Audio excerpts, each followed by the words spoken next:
Answers देना क्या है, मस्ट है। ये याद रखना, इनके आंसर्स नहीं देने का कोई मतलब, तब तो सामने वाला लेगा ही नहीं।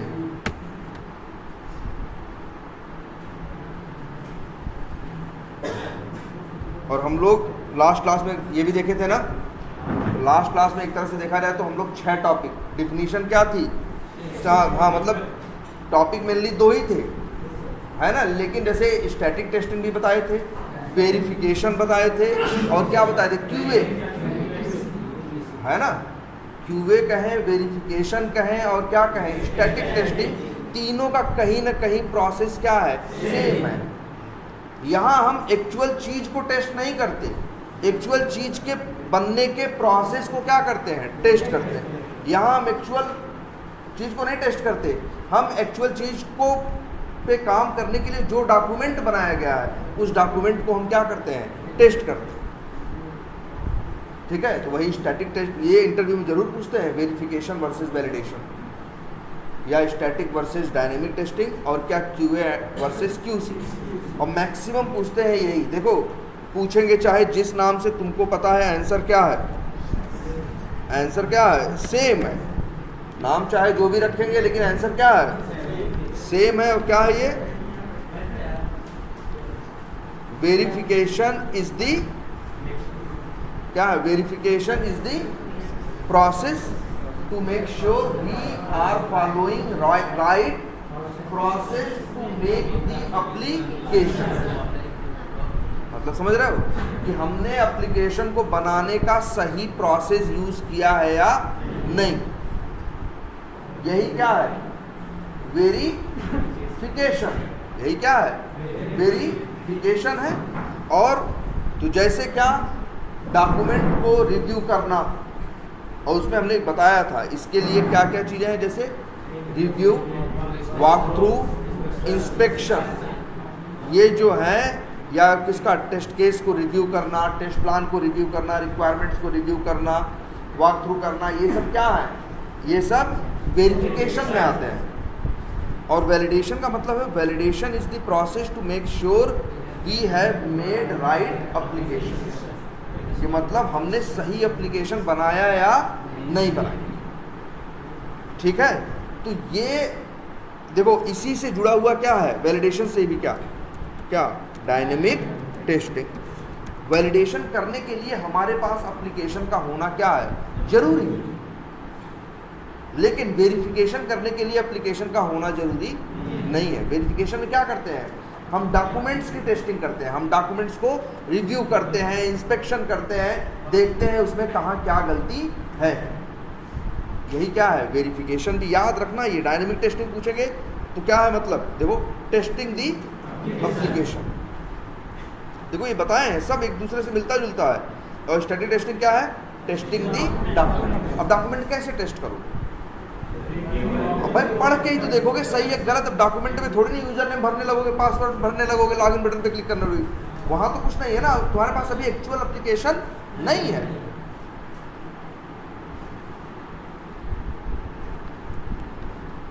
तो और हाँ, हम बोले भाई देखो कुछ टॉपिक्स है जैसे जो इसके पहले बताई गई है, 5 टेस्टिंग, वो हर इंटरव्यू में पूछे जाएंगी। टेस्ट केस डिज़ाइन टेक्निक वो पूछी जाएंगी, चलो जिनको नहीं पता अभी बताएंगे आगे। और एक चीज़ क्या पूछी जाएगी, एजाइल, ये से फिक्स है, किसी भी इंटरव्यू में पूछो बैठोगे तो सामने वाला पूछेगा, ये या तो ये बोलेगा, कई तरह से क्वेश्चन पूछेगा, what process you are following in your क्या प्रोजेक्ट, या व्हाट मॉडल, हाँ व्हाट मॉडल है ना, या व्हाट क्या SDLC model you are following in your project. दूसरा सवाल। तीसरा फिर एक सवाल करेगा, तीसरा और क्या पूछ सकता है कि विच methodology यू आर यूजिंग या यू आर फॉलोइंग या यूजिंग, जो भी लिख लो, इन योर क्या प्रोजेक्ट। तो सवाल एक ही है, तो ये पहले पूछेंगे कौन सा मॉडल यूज करते हो, कौन सी मेथोडोलॉजी यूज करते हो। सबका जवाब एक ही है, क्या तुम यही बोलोगे, क्या एजाइल। या वो डायरेक्ट पूछ लेगा, डायरेक्ट ही पूछ लेगा, कहेगा कि क्या एजाइल मेथोडोलॉजी में तुमने काम किया है, तो तुमको बोलना है कि हाँ हमने जो काम किया है सब किस पे किया है, एजाइल। ठीक है। एजाइल, अच्छा एजाइल मेथोडोलॉजी के बारे में क्या है कि ये एक बस मॉडल है HDLC का, सॉफ्टवेयर डेवलपमेंट करने का एक क्या है, मॉडल है। और भाई देखो HDLC की बेसिक चीज़ कभी मत भूलना, HDLC में मेन क्या होते हैं, अगर HDLC में कहें तो मेन क्या है, रिक्वायरमेंट, और फिर क्या है, डिज़ाइन, और फिर हाँ डेवलपमेंट और टेस्टिंग और मेंटेनेंस। हाँ डिप्लॉयमेंट तो करोगे ही, डिप्लॉयमेंट करोगे, और डिप्लॉयमेंट के बाद उसका क्या होगा, मेंटेनेंस।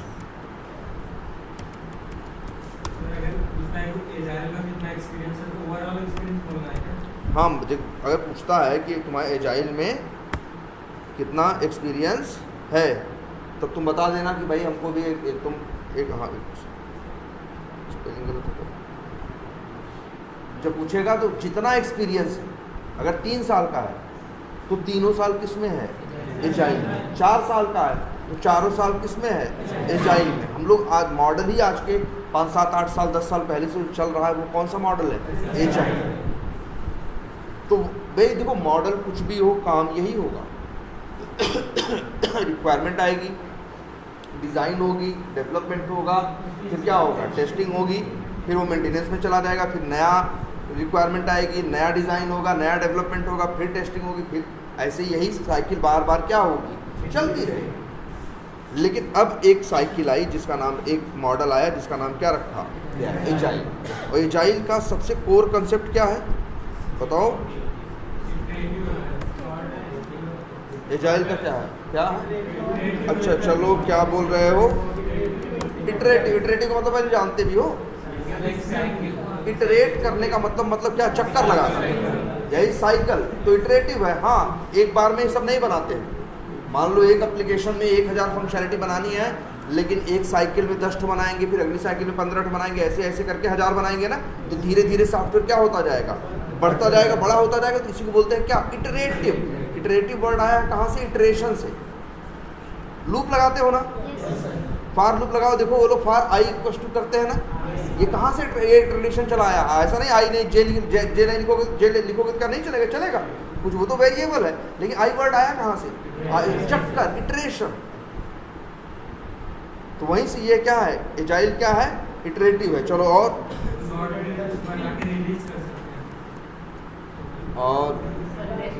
क्या, चलो दूसरा क्या कह रहे हैं, लेस डॉक्यूमेंटेशन। लेस डॉक्यूमेंटेशन का मतलब क्या है, जैसे जब हम लोग पूरा दूसरे मॉडल, देखो हर मॉडल का होता है ना, कुछ फिलॉसफीज होती हैं, तो जो दूसरे मॉडल है वो इस पे डॉक्यूमेंटेशन पे, लिखने पे क्या करते थे, बहुत ज़्यादा फोकस करते थे। और बाद में लोगों को ये समझ में आने लगा धीरे धीरे काम करते करते कि इतना लिखने की ज़रूरत नहीं है, इतना तो कोई पढ़ता भी नहीं है। एक ये कि बस काम का डॉक्यूमेंटेशन किया जाए, बहुत कहानी लिखी, बहुत ज़्यादा लिखने की ज़रूरत नहीं है। जो प्रोजेक्ट में काम कर रहा है उसको भी तो एप्लीकेशन का आइडिया है। अब तुम उसको बताओगे कि नहीं जाओ यूज़र नेम में वैल्यू डालो तभी वो लॉगिन करेगा। अगर ये भी कह दोगे कि लॉगिन कर लो तब भी तो समझ जाएगा कि भाई हमें क्या करना है, लॉगिन करना है तो मतलब ब्राउज़र भी लॉन्च करना है, यूआरएल भी ओपन करना है, यूज़र नेम भी डालना है, पासवर्ड भी डालना, ये सारी चीज़ लिखने की ज़रूरत नहीं।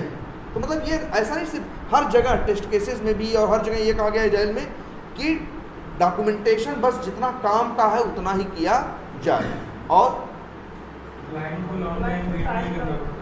हाँ अब एक चीज़ और समझते हो, कोई भी मॉडल होता है, पहली बात तो जितने भी मॉडल हैं सॉफ्टवेयर डेवलपमेंट के मैक्सिमम सारे क्या हैं, इटरेटिव ही हैं। सारे क्या हैं, इटरेटिव ही हैं। एक बार 15 ठो, फिर 20 ठो, फिर 25 ठो, ऐसे ऐसे करके हम लोग बनाते चले जाते हैं। सॉफ्टवेयर इसी तरह से बनता चला जाता है। लेकिन जो ये साइकिल होती है, जैसे पहले क्या होता था, कोई ऐसा जैसे वी मॉडल था, स्पाइरल मॉडल था, तो ये रहा करता था कि वहाँ कुछ बहुत सख्त नियम कानून नहीं थे।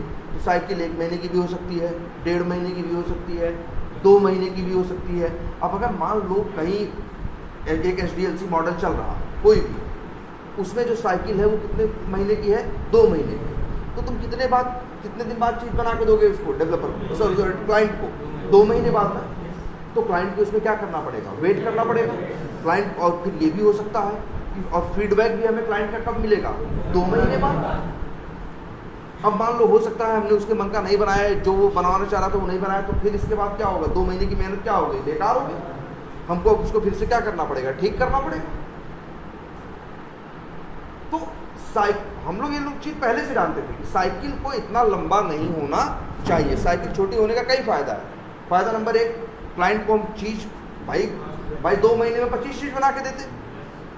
हम कह रहे 2 हफ्ते में बना के देंगे, बस एक बार में 5-6 चीज़ देंगे, लेकिन क्लाइंट को भी तो संतोष रहेगा कि हमको कुछ मिल रहा है। पहली चीज़ क्लाइंट का क्या रहेगा, सेटिस्फैक्शन। और दूसरा एक बेनिफिट ये मिलेगा, क्लाइंट हमको फीडबैक जल्दी दे देगा, हमें अर्ली क्या मिल जाएगा, फीडबैक मिल जाएगा। अगर कुछ गलत है तो फिर हम उसको आगे वो गलती बढ़ेगी नहीं। तो ये बेनिफिट है कि नहीं। तो साइकिल क्या होनी चाहिए, छोटी होनी चाहिए। ये लोग पहले ही समझ गए थे। तो जो एजाइल मॉडल आए बनाए, वो लोग क्या किए, बस एक फिलॉसफी लिखे, एक मॉडल बनाए, उसमें यही नियम कानून लिख दिए। जैसे एक नियम ये बना दिया कि साइकिल कम से कम 1 हफ्ते की होनी चाहिए और ज़्यादा से ज़्यादा 4 हफ्ते की। ये लिख दिया कानून में कि एजाइल है तो 4 हफ्ते से ज़्यादा लंबी साइकिल नहीं हो। और साइकिल वर्ड को इन लोगों ने बोलना बंद किया। एजाइल वाले नया वर्ड लेके आए, क्या, स्प्रिंट। स्प्रिंट क्या है, सिंपली सिर्फ टाइम ड्यूरेशन है। सिंपली क्या है, टाइम ड्यूरेशन है।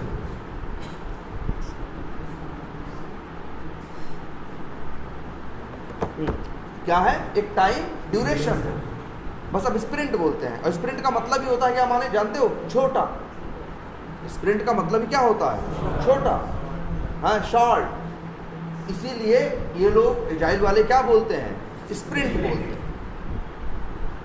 तो ये बात समझ में आई, क्या समझ में आया कि भैया एजाइल है और क्या है, ये एजाइल मॉडल है, तो इसमें क्या होंगी, स्प्रिंट होंगी। स्प्रिंट की एक क्या होगी, ड्यूरेशन होगी।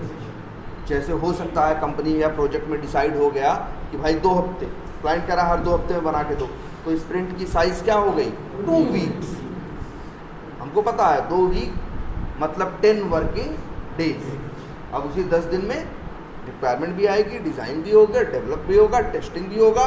टेस्टिंग में सारी तरह की टेस्टिंग, जैसे स्मोक भी होगा, सिस्टम टेस्टिंग भी होगा, है ना, स्मोक भी होगा, सिस्टम भी होगा, और इसके बाद रीटेस्टिंग भी होगी डिफेक्ट्स की, इसके बाद रिग्रेशन होगा, सैनिटी होगा, सब कुछ होगा 2 हफ्ते के।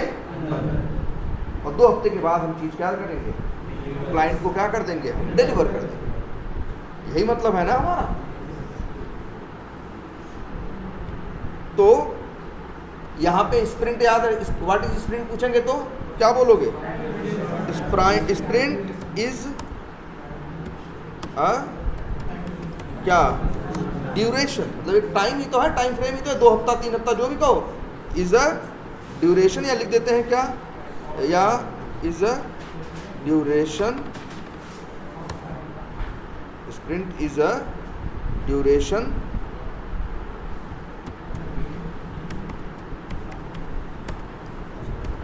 या लिख दें इन विच वी आर प्रोवाइडिंग, जैसे बोल सकते हैं क्या,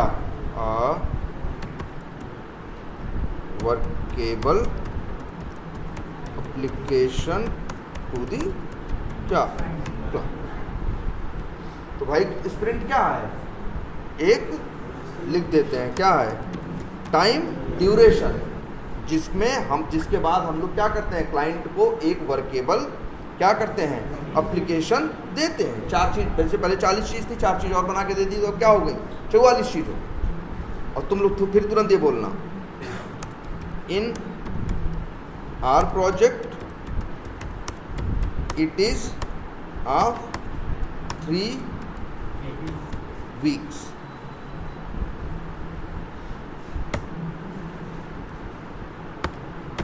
अपने प्रोजेक्ट में कितना है? 3 वीक्स। ये बताओ, ठीक है, इतना बता लोगे?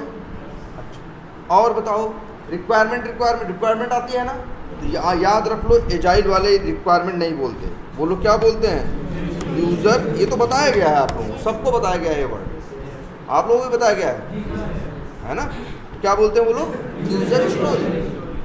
जैसे पहले होता था रिक्वायरमेंट 001 002, ऐसे अब यूज़र स्टोरी नंबर होता है। तो जैसे यूज़र स्टोरी होती है रिक्वायरमेंट की जगह, और हर स्टोरी का एक क्या होता है? नंबर होता है। तो हम लोग बोलते हैं क्या? स्टोरी नंबर, या एक वर्ड यूज़ करते हैं स्टोरी आईडी। तो 10 चीज़ बननी है तो 10 क्या आएंगी? स्टोरी है। और स्टोरी में क्या लिखा होगा? बोलो। स्टोरी का क्या होगा? टाइटल होगा, और क्या होगा? डिस्क्रिप्शन होगा ना। टाइटल होगा और क्या होगा? डिस्क्रिप्शन होगा, ठीक है। और एक चीज और होगी, एक्सेप्टेंस क्राइटेरिया। जनरली ये 3 चीज होती है। और कई बार स्टोरी के साथ साथ, कई बार, हमेशा नहीं, एक BRD भी होगा, हो सकता है एक BRD भी एक डॉक्यूमेंट हो। जनरली ये 3 चीज होगी हर स्टोरी की। क्या होगी? टाइटल, और क्या? डिस्क्रिप्शन, और क्या? Acceptance criteria. और एक काम करते हैं, सैंपल वैसे हमने आप लोगों को दिखा रखा है। अगर हम चैट GPT पे आओ, अगर हम बताओ कोई फंक्शनलिटी बताओ, कोई फंक्शनलिटी। अच्छा हाँ, create a user story for coupon code functionality of an e-commerce application. मतलब जैसे रहेगा, पहले कूपन कोड नहीं था, अब आ गया। कैसे आएगा? या तो रिक्वायरमेंट आएगी, या तो क्या आएगी?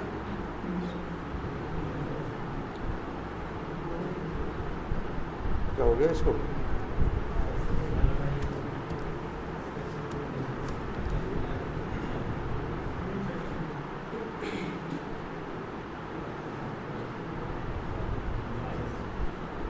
वॉइस कटिंग आ रहा है।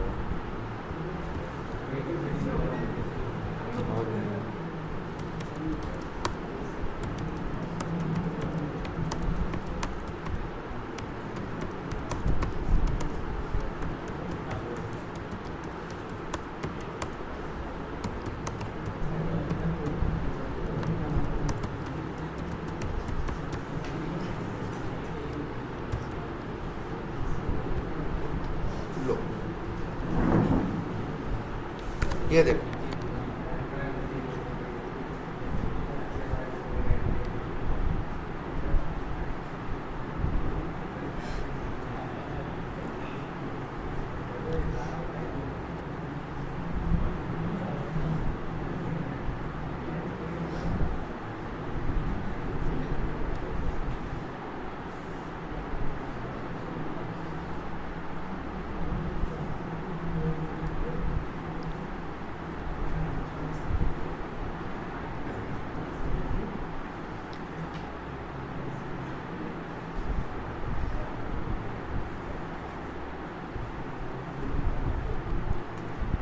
अब ये लो, इसी तरह से रहेगी यूजर स्टोरी। देख लो सब लोग, ये क्या क्या होगा।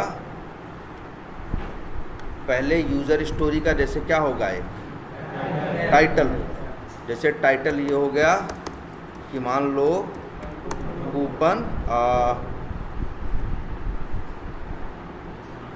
या लिख दें जो भी लिखना है, डिस्काउंट विथ कूपन कोड। ये हो गया उसका क्या? टाइटल। तो जब कूपन कोड लगाओगे तो क्या होगा? डिस्काउंट होगा। फिर दूसरी चीज़ हो गई क्या, डिस्क्रिप्शन। डिस्क्रिप्शन में ये लिखा है एज अ कस्टमर, है ना, कि एक कस्टमर, मतलब देखो इसमें यूज़र स्टोरी में यही है, यहाँ पे कस्टमर क्या है, एक्टर है। कस्टमर क्या है, एक्टर है। तो as a customer I want to apply a coupon code at checkout. जब हम वही चेकआउट कर रहे हैं, खरीदने जा रहे हैं, तो क्या कर रहे हैं, सो that I can receive discounts on my purchase. तो ये हो गई इसकी क्या, डिस्क्रिप्शन। और इसके बाद लिखा है क्या, एक्सेप्टेंस क्राइटेरिया। इसमें एक्सेप्टेंस का बड़ी इंपॉर्टेंट चीज़ है स्टोरी में, ये 3 चीज़ रहेगी। एक्सेप्टेंस क्राइटेरिया में ये लिखा होता है कि क्या क्या होगा तब स्टोरी को एक्सेप्ट किया जाएगा या स्वीकार किया जाएगा। तो देखो उसमें ये बी ने लिखा, इसमें क्या लिखा है, user can enter a valid coupon code on the checkout page, system validates the coupon code. देखेगा पहले कि एक्टिव है, एक्सपायर है, कि एप्लीकेबल है उस प्रोडक्ट पे कि नहीं है। कई बार कूपन कोड रहता है वो इलेक्ट्रॉनिक्स प्रोडक्ट पे काम करेगा लेकिन कपड़ों पे काम नहीं करेगा ना, तो वही चीज़ लिखा है, discount is applied correctly to the order total, user sees updated pricing after applying the coupon. भाई जब कूपन अप्लाई करोगे तो दाम कम कर देगा ना। और error message is shown for invalid or expired coupon code, देखो बता दिया इसने। और इसके बाद फिर हाँ, या फिर अब इसके बाद देखो यहाँ बता दिया एक दूसरा कि as a customer I want to enter a क्या, coupon code manually so that I can redeem promotional offers. तो देख रहे हो एक चीज़, इसी तरह से यूज़र स्टोरी रहेगी। यूज़र स्टोरी में क्या रहेंगी, मेन याद रखना, बोलेगा पूछेगा 3 चीज़, टाइटल, डिस्क्रिप्शन और उसका एक्सेप्टेंस क्राइटेरिया। तो यही, और ये कौन लिखेगा, BA। और याद रखना, चलो दिखाएंगे ये कहाँ लिखेगा, एक सॉफ्टवेयर रहेगा जिसका तुमको यूज़र नेम और क्या मिलेगा, पासवर्ड। लॉगिन करोगे, उसका नाम जीरा है, जीरा पे जाके देखोगे तो वहाँ यूज़र स्टोरी बनी होंगी और वहाँ यही डिटेल क्या होगी, लिखी होगी। एक मिनट चलो दिखा देते हैं, ऐसे ही देख तो लो। यूज़र स्टोरी क्या, जीरा, और आ जाते हैं किसमें, इमेज में।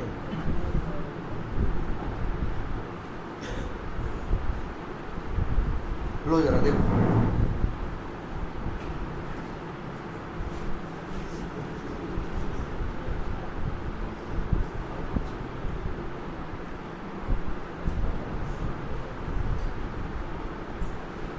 ये देखो, ये ऐसे ही रहेगा। ये क्या रहेगा, ये लिखा रहेगा कि ये पहले सेलेक्ट करेंगे, ये क्या है, स्टोरी है। फिर यहाँ देखो क्या है, समरी या वही टाइटल है। फिर इसके बाद क्या है, डिस्क्रिप्शन है। अब इसमें नहीं नीचे लिखा, इसी डिस्क्रिप्शन में नीचे 2 लाइन छोड़ के फिर लिखा रहेगा क्या, एक्सेप्टेंस क्राइटेरिया। और फिर डिटेल लिखी रहेगी किसकी, एक्सेप्टेंस क्राइटेरिया की। मतलब लिख देगा BA की क्या फंक्शनलिटी है और क्या क्या होगा तो इस स्टोरी को एक्सेप्ट किया जाए। तो वही दोनों चीज़ हम लोग को क्या होती है, पढ़नी होती। तो क्लियर है ये, बोलो। तो तुम्हें ये पता है एजाइल है, तुम्हें ये पता है स्प्रिंट है। तुम्हारे प्रोजेक्ट कंपनी में कितना, तुम्हारे प्रोजेक्ट में कितना है, 3 वीक। ऐसा नहीं पूरी कंपनी में 3 वीक होगा, तुम्हारे प्रोजेक्ट का है कितना, 3 वीक। तो हर 3 वीक, तो इतनी बात तुमको पता है। और तुमको ये पता है, तो जब एक प्रोजेक्ट स्टार्ट होगा तो क्या स्टार्ट होगी, जिसे हम लोग बोलते हैं, 1 मिनट,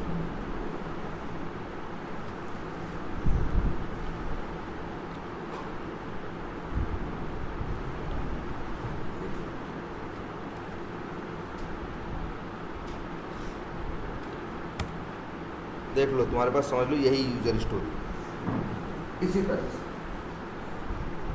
ठीक। और इसके बाद इसी यूजर स्टोरी को देख के तुम्हें क्या लिखना है, टेस्ट केस लिखना है। और डेवलपर को यही देख के क्या करना है, डेवलप करना है, ठीक है। अब तुम्हें पता है हम लोग एजाइल यूज़ कर रहे हैं, तो क्या है, स्प्रिंट। अब ध्यान देना एक चीज़ पे,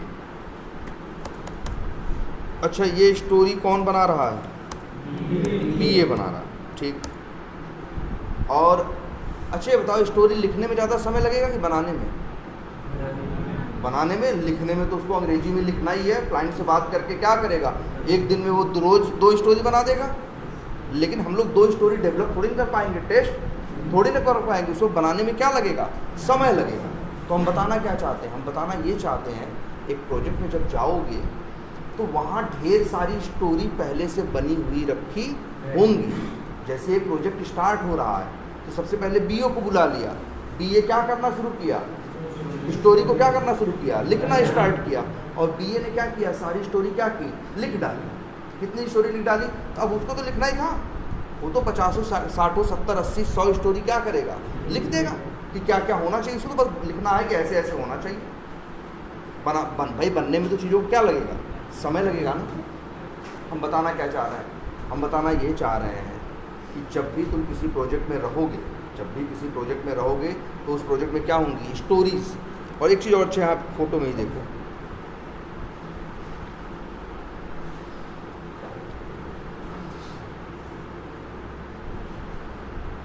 यही ओपन किए थे।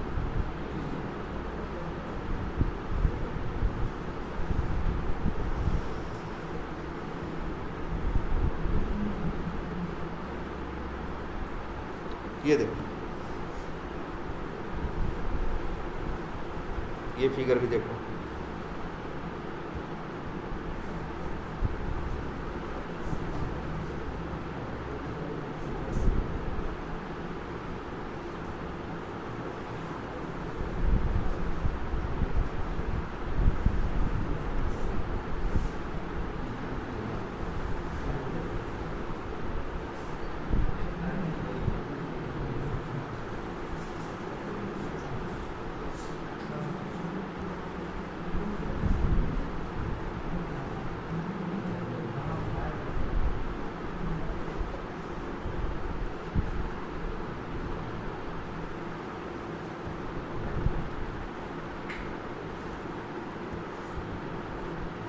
ये देखो, ये भी क्या है, ये भी यूज़र स्टोरी है। बस यही है, समरी है या टाइटल है, और फिर क्या है, डिस्क्रिप्शन है। डिस्क्रिप्शन में ये स्टेटमेंट या जो लिखा है एज एन यूज़र नहीं लिखा तो वहाँ एज ए कस्टमर, वही डिस्क्रिप्शन समझो। और फिर क्या है, एक्सेप्टेंस क्राइटेरिया। और एक चीज़ और भी लिखा है, देखो ये क्या है, तुम्हारी एक स्टोरी है। ऐसी ही 7, 8, 10 क्या होंगी रिक्वायरमेंट के लिए, 7, 8, 10 क्या बनेंगी, स्टोरी बनेगी। तो तुम्हारे यहाँ तुम जाके देखोगे अपने प्रोजेक्ट में ना, तो पहले से ही तुम्हारे प्रोजेक्ट में 200, 300 स्टोरी क्या है, बन के रखी। 100, 150 स्टोरी पहले से ही बन के क्या है, रखी है, और उनके ऊपर ही क्या हो रहा है, काम हो रहा है। तो मैं बताना क्या चाह रहा हूँ कि जैसे किसी तुम प्रोजेक्ट में पहुँचे, वहाँ 100 स्टोरी ऐसी हैं जो बन के रखी हैं जिन पे अभी काम नहीं हुआ है। भाई काम तो धीरे धीरे होगा ना। तो वो 100 स्टोरीज़, ये इंटरव्यू में पूछते हैं, वो 100 स्टोरीज़ जिनके ऊपर अभी काम नहीं हुआ है, उसी को बोलते हैं, क्या जानते हो, इसी को बोलते हैं क्या, प्रोजेक्ट बैकलॉग। क्या बोलते हैं, प्रोजेक्ट बैकलॉग बोलते हैं। प्रोजेक्ट बैक पूछते हैं इंटरव्यू में, प्रोजेक्ट बैकलॉग क्या है। क्या हम देखो, इन्होंने कुछ और वर्ड है क्या यार, अच्छा हाँ, क्या, प्रोडक्ट बैकलॉग, ये वर्ड यूज करते हैं। क्या यूज करते हैं, प्रोडक्ट बैकलॉग। प्रोडक्ट बैकलॉग का क्या मतलब है, प्रोडक्ट बैकलॉग का मतलब होता है कि तुम्हारे उस प्रोजेक्ट में अभी कितनी ऐसी स्टोरीज हैं जिनके ऊपर काम नहीं हुआ है, उन्हीं को बोलते हैं क्या, प्रोडक्ट बैकलॉग। जिससे बात होती है यार प्रोडक्ट बैकलॉग में कितनी स्टोरी है, तो बताएगा यार 90 स्टोरी। इसका मतलब है उन 90 स्टोरी पे अभी काम नहीं हुआ। जैसे मान लो तुम्हारे जब तुम एप्लीकेशन में पहुँचोगे ना, तो वहाँ देखोगे, पता चला प्रोजेक्ट 3 साल से चल रहा है, तुम जब वहाँ पहुँचोगे तो पता देखोगे कि उसमें ऑलरेडी 400-500 स्टोरी पे काम हो चुका है। ऑलरेडी 400 स्टोरी पे काम हो चुका है, और हर बार नई नई स्टोरी क्या है, आ रही है। तुमको वहाँ दिखाई देंगी कि 400 ऐसी स्टोरी हैं जो कंप्लीट की जा चुकी हैं, और 150 ऐसी स्टोरी हैं जो अभी क्या है, बची हुई। तो उन्हें 150 बची हुई स्टोरीज को क्या बोलते हैं, प्रोडक्ट बैकलॉग। क्या बोलते हैं? Product backlog. ये डिफिनीशन पूछते हैं इसकी कि व्हाट इज प्रोडक्ट बैकलॉग या व्हाट इज बैकलॉग। ठीक है, तो लिखोगे लिखेंगे हम लोग, हाँ लिख दो, remaining user stories to work is called product backlog. ठीक है, 100 स्टोरीज और क्या, sorry, remaining user stories to work is called product backlog. तो अगर तुम अपने प्रोजेक्ट में गए, वहाँ देखे 150 स्टोरी हैं अभी जिस पे काम नहीं हुआ है, तो प्रोडक्ट बैकलॉग में कितनी स्टोरीज है बोलोगे? 150। ठीक है, लेकिन अब हम लोग क्या कर रहे हैं, हम लोग को बनाना है ना, तो हम लोग कैसे यूज कर रहे हैं? स्प्रिंट ना, हमारे यहाँ स्प्रिंट कितने दिन की है? 3 हफ्ते की। तो अब वो 150 में से हो सकता है 15 या 15 स्टोरी क्या होंगी, हम लोग अब ये कहे कि 15 हम लोग क्या करेंगे इस बार इस स्प्रिंट में कवर करेंगे। ये बात समझ में आ रही कि नहीं आ रही? ऐसे ही काम होगा ना यार। स्प्रिंट क्या हुई? टाइम ड्यूरेशन 3-3 हफ्ते की है। जैसे आज से स्प्रिंट स्टार्ट हुई तो आज स्टोरी उठाई जाएंगी। प्रोडक्ट बैकलॉग में टोटल कितने थे? 150।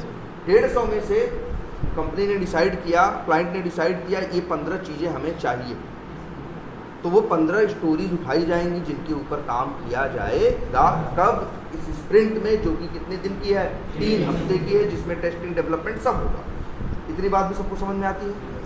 हाँ, तो अब यहाँ देखो क्या होगा। तो अब अगर तुमसे पूछेंगे, पहले वहाँ मान लो कितनी स्टोरीज थी? 150। प्रोडक्ट बैकलॉग में कितनी थी? 150। अब उसमें से 15 निकाल ली गई ना, कि अब इस 3 हफ्ते में 15 पे काम करेंगे, तो अब बची कितनी? 135। तो अब कहेंगे प्रोडक्ट बैकलॉग में कितनी स्टोरीज हैं? 135। आई बात समझ में? ठीक है, रिमेनिंग यूजर स्टोरी, हाँ, to start the work is called, जो बची हुई है काम, जिन पे काम करना है, स्टार्ट करना है, वो क्या है? Product backlog. लेकिन 15 उठा लिए कि 15 पे काम करेंगे, तो अब 15 पे काम होगा ना, तो अब प्रोडक्ट बैकलॉग में 150 नहीं बचे, कितने बचे? 135 बचे। क्लियर है?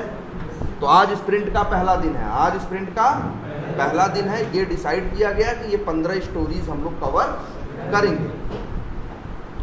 तो बताओ, अभी ये आज ये डिसाइड हो रहा है ना कि 15 पे काम करेंगे, इन 15 पे काम करेंगे, लेकिन काम शुरू हुआ अभी काम शुरू होने में तो क्या लगेगा?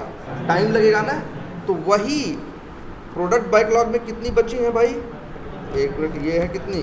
प्रोडक्ट बैकलॉग, और फिर 15 उठाई गई काम करने के लिए इस स्प्रिंट में। अभी काम शुरू नहीं हुआ, आज तो पहला दिन है। तो अब पूछेंगे स्प्रिंट बैकलॉग भी एक चीज़ है। स्प्रिंट बैकलॉग क्या है मतलब? फुल फॉर्म, हाँ देखो, एक मिनट लिखें क्या? Remaining user stories to start the work in क्या? In the sprint is called क्या? Sprint backlog. बहुत पूछते हैं ये कि स्प्रिंट बैकलॉग क्या है और प्रोडक्ट बैकलॉग क्या है। जो टोटल स्टोरीज है जिन पे काम नहीं हुआ है वो क्या है? Product backlog.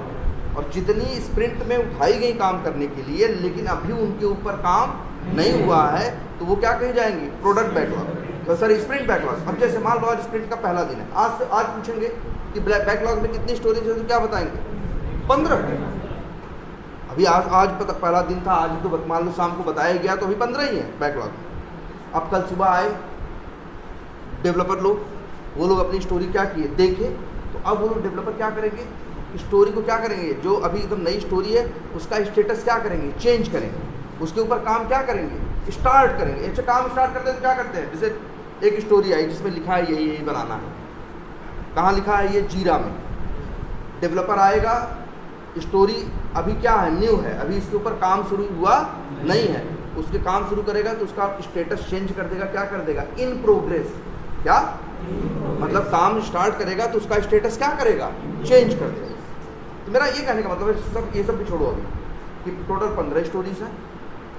आज स्प्रिंट का पहला दिन, आज ही तो स्टोरी पता चली, अभी किसी ने काम शुरू नहीं किया, तो स्प्रिंट बैकलॉग में अभी कितनी है, 15। कल अगला दिन होगा, सुबह 10 बजे आए, 1 घंटे में लोगों ने थोड़ा बहुत पढ़ा और 2-3 लोगों ने अपना स्टोरी पे काम क्या कर दिया, स्टार्ट कर दिया। 3 स्टोरी पे काम क्या हो गया, स्टार्ट हो गया। अब कोई पूछेगा कि स्प्रिंट बैकलॉग में कितनी है, तो 15 नहीं बोलेंगे, 12 बोलेंगे, क्योंकि 3 पे काम क्या हो चुका है, स्टार्ट हो। बैकलॉग का मतलब है वो स्टोरीज जिनके ऊपर काम, वो स्टोरीज जो स्प्रिंट में चुनी गई काम करने के लिए, अगर उन पे जिन पे काम नहीं हुआ है, वो क्या है, स्प्रिंट बैकलॉग। और वो स्टोरीज जो टोटल स्टोरीज है, जब जिनके ऊपर अभी काम स्टार्ट नहीं हुआ है, वो क्या है, प्रोडक्ट बैकलॉग। याद रहेगा, ये पूछते हैं एकदम कि प्रोडक्ट बैकलॉग क्या है और स्प्रिंट बैकलॉग क्या है। इतना समझ में आया सबको? एजाइल स्टार्ट हुआ, आज स्प्रिंट का क्या है, पहला दिन है। तो याद रख लो एक चीज़ और सब लोग, कि जब एजाइल में क्या है, स्प्रिंट तो मालूम है ना, अब एजाइल में कई क्या होती हैं, मीटिंग्स होती हैं। एजाइल की जान है क्या, उसकी मीटिंग्स। और इंटरव्यू में बार बार एक क्वेश्चन करेगा, एजाइल की मीटिंग्स बताओ या एजाइल की क्या बताओ, सेरेमनीज, समारोह। सेरेमनीज का मतलब होता है समारोह ना, तो वही एजाइल मेथोडोलॉजी में जो मीटिंग्स हैं उनको क्या बोलते हैं, सेरेमनीज। कहते हैं एजाइल की सेरेमनीज बताओ, या एजाइल में कौन कौन सी मीटिंग्स होती हैं ये बताओ। मतलब एजाइल में जरा ये है, बड़ा नियम कानून है एजाइल में। अब जैसे इसमें देखो, सबसे पहले एजाइल में होता क्या है, जब एजाइल का पहला दिन होता है स्प्रिंट का, तो उस दिन एक क्या होती है, मीटिंग होती है। नाम याद रखना, एकदम बताना है इंटरव्यू में, स्प्रिंट प्लानिंग मीटिंग। और याद रखना है, ये मीटिंग छोटी नहीं रहेगी, आधे घंटे की नहीं रहेगी। जनरली ये मीटिंग 1-1.5 घंटे 2 घंटे की रहती है। ये कब किस दिन होती है, स्प्रिंट के पहले दिन। क्या होता है, वही जो 15 स्टोरीज चुनी गई हैं उन्हीं के ऊपर क्या होता है, डिस्कशन होता है। उसी की प्लानिंग होती है कि यार देखो ये 15 स्टोरीज हैं, हम लोग हैं, ये हैं, बीए भी रहेगा, डेवलपर भी रहेगा, टेस्टर भी रहेगा, डिज़ाइनर भी रहेगा, प्रोडक्ट ओनर भी रहेगा, स्क्रम मास्टर भी रहेगा, सब रहेंगे। पूरी टीम उस दिन बैठी रहेगी उस मीटिंग में। और वो जो 15 स्टोरीज़ हैं, इन्हीं के ऊपर डिस्कशन होगा, चर्चा होगी, यार ये स्टोरी है, ये कवर करना है, ये करना है, ये देखो उससे जुड़ा हुआ था, उसी पे बात होगी। यही क्या है, स्प्रिंट प्लानिंग मीटिंग। लंबी मीटिंग होगी, 15 के 15 स्टोरीज पे बात होगी कि कौन क्या, मतलब ये भी होगा कि कितने कैसे करना है, क्या करना है, डिस्कशंस होंगे, उसमें सब बात करेंगे। डेवलपर भी बोलेंगे, टेस्टर भी अपने हिस्से का बोलेंगे, है ना। तो सब लोग, इस मीटिंग का नाम क्या है, स्प्रिंट प्लानिंग मीटिंग। याद रखना, इसमें क्या होता है, ये बोलना, it is a long duration meeting, या this meeting is taking around 1.5 to 2 hours। ये क्या है, एक लंबी मीटिंग होती है। इन दिस मीटिंग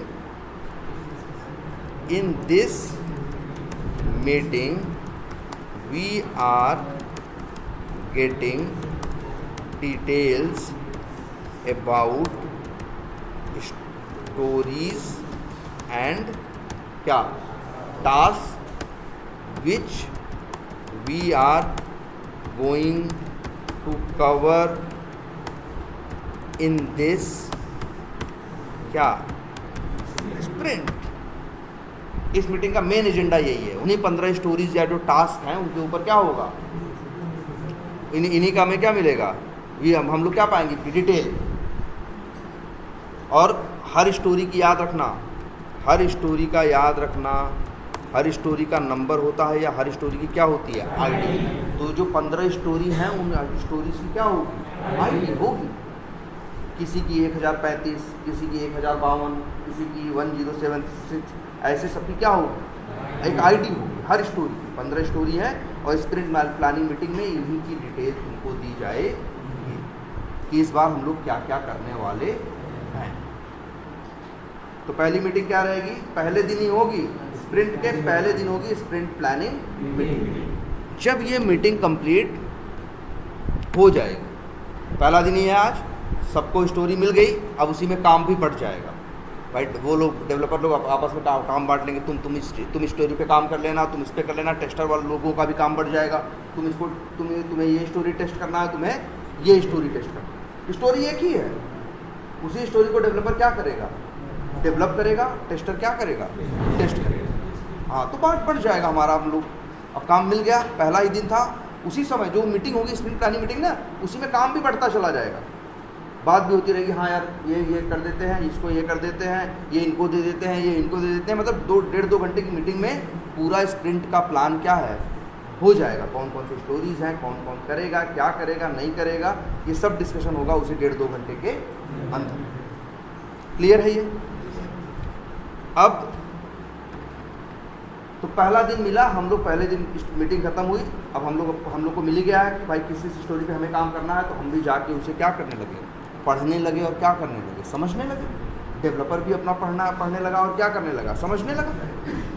ठीक है, अब इसके बाद एक दिन बीत गया, अब अगले दिन डेवलपर क्या करने लगा, डेवलपमेंट करने लगा। टेस्टर क्या करने लगे, हम क्या करने लगे, टेस्ट केस लिखना शुरू कर दिया।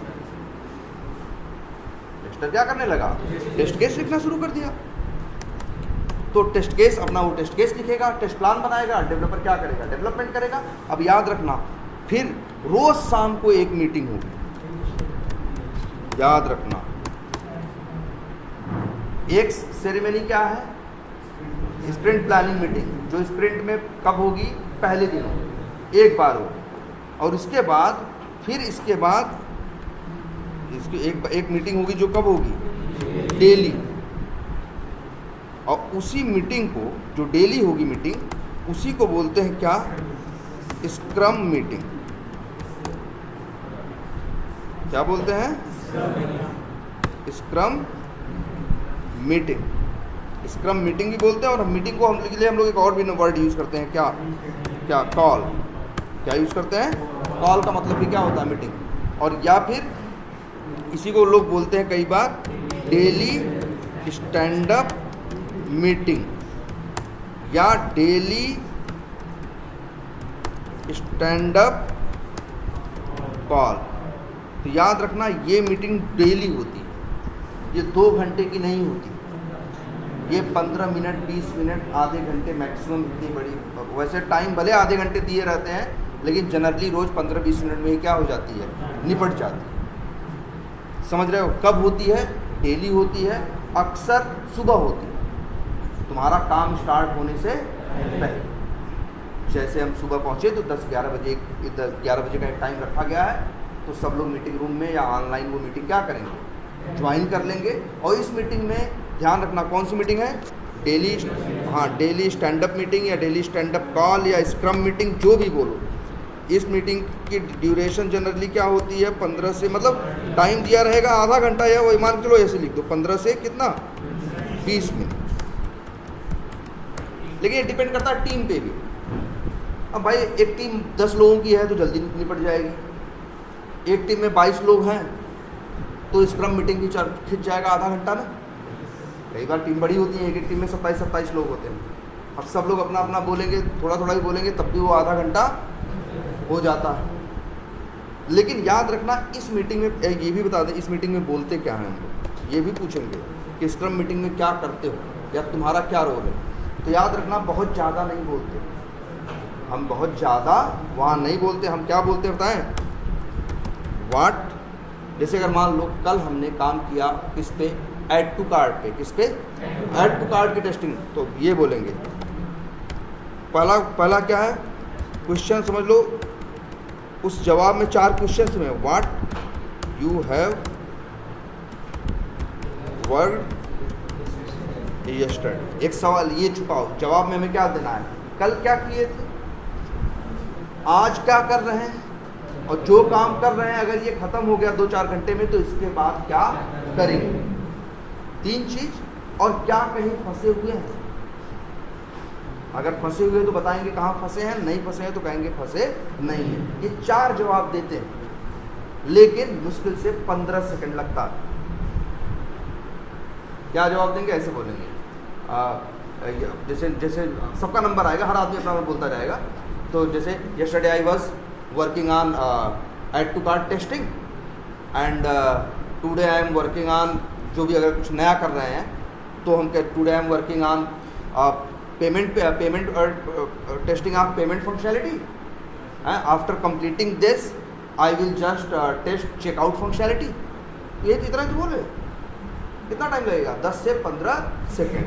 Yesterday I was working on add to cart, today I am working on payment, after completing this I will work on क्या चेकआउट, बस। और इसके बाद अगर कहीं फंसे नहीं है तो चौथी चीज़ क्या? देयर इज़ नो ब्लॉकर, मतलब कहीं ब्लॉक होने का मतलब फंस जाना। तो अगर कहीं फंसे नहीं है तो कहेंगे क्या? There is no blocker. अगर कहीं फंसे हैं जिसकी वजह से हम आगे टेस्टिंग नहीं कर पा रहे, मान लो चेकआउट पेज की टेस्टिंग करना है या पेमेंट का करना है, हमें कहा गया है लेकिन पेमेंट पेज अभी काम ही नहीं कर रहा, तो अभी हम टेस्टिंग क्या कर रहे हैं? कर पाएंगे? नहीं कर पाएंगे ना। तो हम कहेंगे क्या? I am block. क्या? I am block. भाई हम काम नहीं कर पा रहे तो क्या है? ब्लॉक्ड है। अगर काम कर पा रहे हैं तो मतलब ब्लॉक नहीं।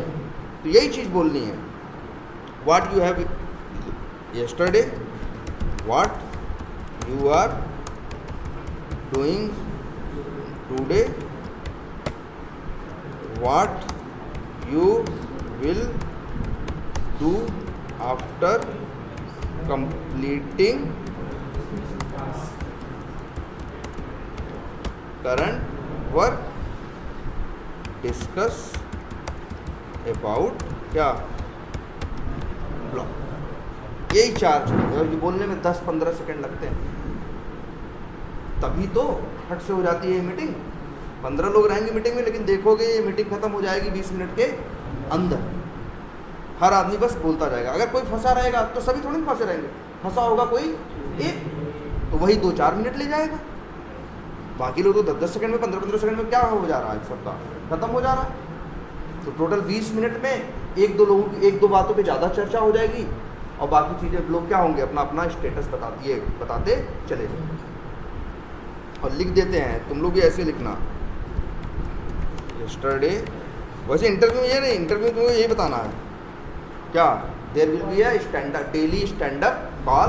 इन this meeting we are telling या we are discussing what we have, हाँ लिख देते हैं, what we have worked yesterday, what we are doing today, what we will do after completing current work, और अगर कोई और डिस्कस अबाउट क्या? ब्लॉकर है तो ब्लॉकर के बारे में बताओगे, नहीं है तो कहोगे क्या? There is no blocker.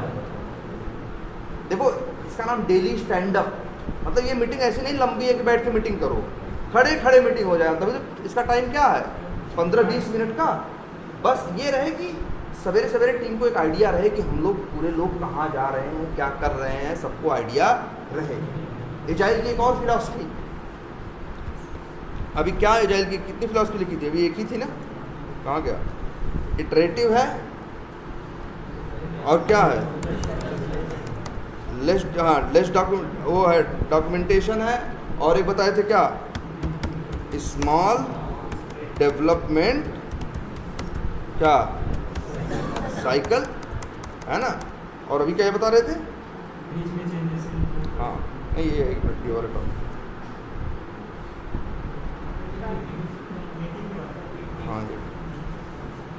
हाँ ये जो एजाइल है ये मोर फोकस करता है, या यहाँ लिख देते हैं लेस डॉक्यूमेंटेशन, मोर क्या? Communication and collaboration. कि मतलब बहुत कहानी मत लिखो, रोज शाम मीटिंग होती है, उसी में बहुत चीज़ें हम लोग आपस में सिंकअप में रहेंगे। मीटिंग जैसे पहले क्या होता था, ये सब नियम कानून नहीं, जब तक एजाइल मॉडल नहीं था तब तक ये था कि भाई मॉडल था, चाहो मन करे मीटिंग करो, चाहे मीटिंग ना करो। लेकिन बाद में लोगों को महसूस हुआ इससे क्या होता है, कई बार टीम मतलब अलग अलग चल रही है, वो अलग चल रहा है, वो अलग चल रहा है, ये दिक्कतें आने लगी। तो लोग ये चीज़ करने लगे कि यार रोज़ मीटिंग करें, तो धीरे धीरे लोगों को समझ में आया यही सब मिलके ही तो क्या बना, एजाइल मॉडल। तो इसमें ये कानून बनाया गया कि भाई डेली क्या हो, एक स्टैंड अप कॉल हो। ये नियम है, चाहे आपको अच्छा लगे चाहे ना लगे, भले कुछ बताने को ना हो, बस जो भी है बताओ, लेकिन मीटिंग होगी जरूर। और ये कब होगी, रोज हो।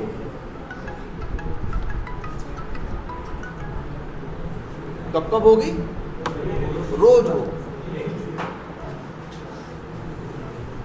हेलो, हाँ हाँ हाँ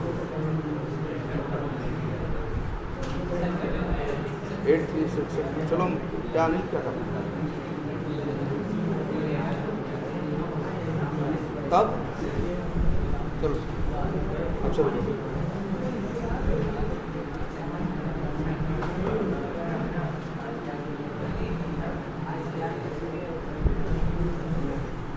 क्या बता रहे थे हम,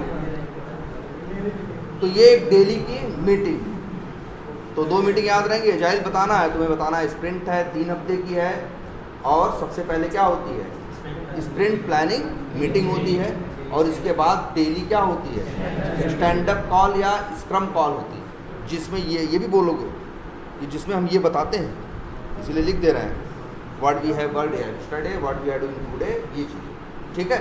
और इसके बाद रोज़ हम लोग अपना अपना क्या करते हैं, काम करते हैं। जैसे रिक्वायरमेंट पे डेवलपमेंट होती थी, टेस्टिंग होती थी ना भाई, वो लोग डेवलप कर दिए, अब वो ये स्टोरी पे वो लोग क्या कर रहे हैं, डेवलप कर रहे हैं।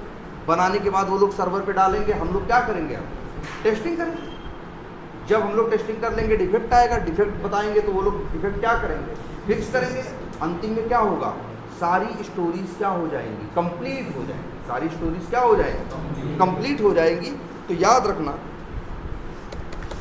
स्प्रिंट कितने दिन की है, 3 वीक्स की। तो जो स्प्रिंट का मान के चलो क्या होगा, लास्ट डे होगा। जैसे आज कौन सा दिन है, मान लो हमारी स्प्रिंट स्टार्ट होती है कब, बृहस्पतिवार को, तो ये आज बृहस्पतिवार को है, ये 29 को, 29 तारीख को क्या होगी, ये स्प्रिंट क्या होगी, खत्म होगी। तो 29 तारीख को भी एक मीटिंग होगी, समझ रहे हो, और उसका नाम होगा क्या, स्प्रिंट क्या, रिव्यू मीटिंग। याद रहेगा, स्प्रिंट रिव्यू मीटिंग, यही फाइनल मीटिंग है। इसी दिन फिर पूरी टीम बैठेगी। ये मीटिंग भी याद रखना 15-20 मिनट की नहीं होती, ये भी 1-1.5 घंटे 2 घंटे की होती है। ये मीटिंग भी सेफर साइड बोलो कितने की है, 1.5 घंटे। ये भी 1.5 घंटे की मीटिंग होती इस दिन भी। अब स्टोरीज आई थी 15, उन पे डेवलपर ने डेवलपमेंट किया है, टेस्टर ने टेस्टिंग किया है, सबने अपना काम किया है ना। अब आज फिर सबका नंबर लगेगा, हर आदमी बताएगा उसने किस स्टोरी पे क्या क्या और कौन कौन सा काम किया। डेवलपर ये बताएगा उसने क्या क्या डेवलप किया, टेस्टर ये बताएगा कि उसने क्या क्या टेस्ट किया। हर आदमी का यहाँ भी नंबर आएगा, और हर आदमी, आज वाली मीटिंग में ऐसा नहीं है 10 सेकंड में ख़त्म हो जाएगी। हर आदमी का नंबर आएगा तो 2-5 मिनट हर आदमी क्या करेगा, बोलेगा। अब टीम में अगर 15-20 लोग हैं, हर आदमी आने एवरेज 4 मिनट ही बोल रहा है, तो हो गया ना 80 मिनट, मतलब वही 1.5 घंटे की मीटिंग हो जाती है। अब इसमें क्या करते हैं, स्प्रिंट लिखो, in this meeting we are, एक वर्ड याद चाहो तो ये भी कर सकते हो, showcasing our work, what we have done in this क्या स्प्रिंट। इस मीटिंग में हम शोकेस करते हैं, आप बताते हैं हमने क्या क्या इसमें किया। जैसे अपने अपने पॉइंट से बोलोगे, वी आर, या ऐसे लिखते हैं, everybody telling his work on his assigned story, हाँ what, ठीक है। और everybody telling his work on his अगर टेस्टर के पॉइंट ऑफ व्यू से कहो तो वी आर टेलिंग कहें या ये कहें कि we are explaining what are दी